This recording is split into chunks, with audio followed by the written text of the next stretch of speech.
Assalamualaikum warahmatullahi wabarakatuh. Perkenalkan, nama saya Hasnia, NIM 1928042020, kelas 03 PKK Konsentrasi Tata Busana.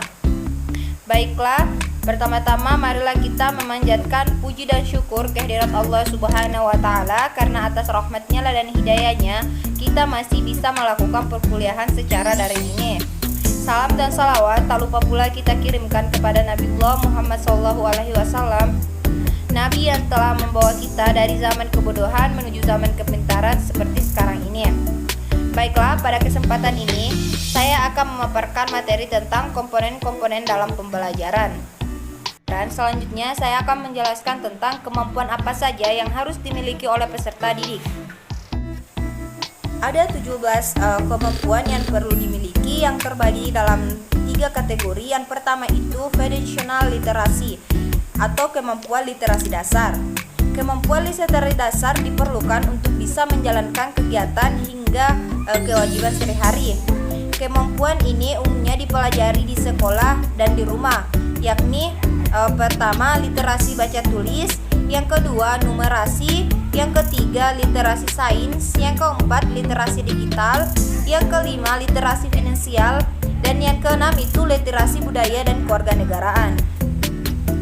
Yang kedua itu kompetisi. Setelah berhasil menguasai kemampuan literasi dasar, maka selanjutnya siswa juga perlu memiliki sejumlah kompetisi, dengan harapan siswa tak hanya pintar dalam materi tetapi juga dapat mengaplikasikannya dalam kehidupan nyata.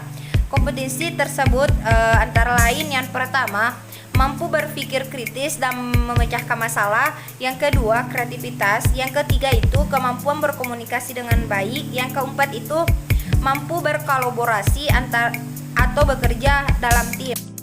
Selanjutnya yang ketiga itu karakter. Setelah menguasai literasi dasar dan kompetensi, selanjutnya anak juga perlu memiliki karakter yang berkualitas.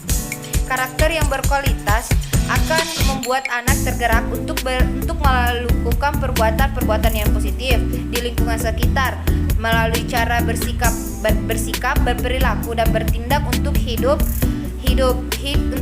dan bekerja sama, baik dalam lingkungan sekolah, masyarakat, dan keluarga.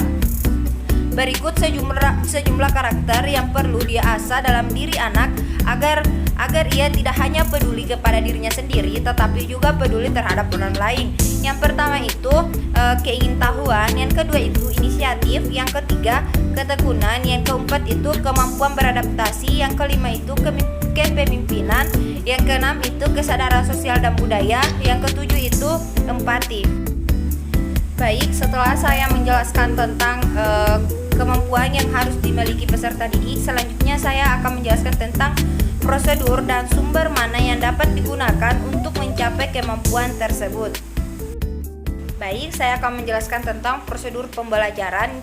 Pembelajaran adalah sebuah kegiatan yang tidak dapat dilakukan secara sembarangan, tetapi harus mengikuti prosedur tertentu. Secara umum, prosedur atau langkah-langkah pembelajaran dilakukan dalam 3 tahap, yaitu pertama kegiatan pendahuluan, yang kedua itu kegiatan inti, yang ketiga itu kegiatan akhir dan tindak lanjut pembelajaran. Baik, selanjutnya saya akan menjelaskan sumber untuk mencapai belajar mengajar. Yang pertama itu manusia, yang mana masyarakat, keluarga, dan sekolah. Yang kedua itu buku, majalah, perpustakaan, bahan materi. Yang ketiga itu media massa seperti majalah, surat kabar.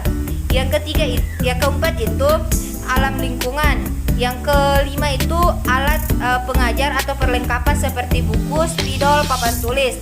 Yang keenam itu museum.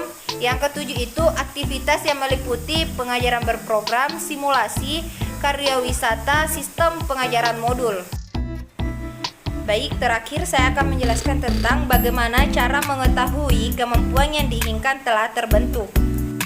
Yang pertama itu melihat dari perkembangan perilaku siswa seperti akhlak dan tata krama. Yang kedua itu keterampilan siswa mulai meningkat ditandai dengan kreativitas, kelincahan berpikir, dan memecahkan masalah. Yang ketiga itu meningkatkan aspek pemahaman dalam diri siswa tersebut, yaitu dapat menangkap makna dan suatu konsep. Yang keempat itu siswa mulai menerapkan dan dapat mengaplikasikan suatu konsep, ide, hukum, rumus, dan situasi baru.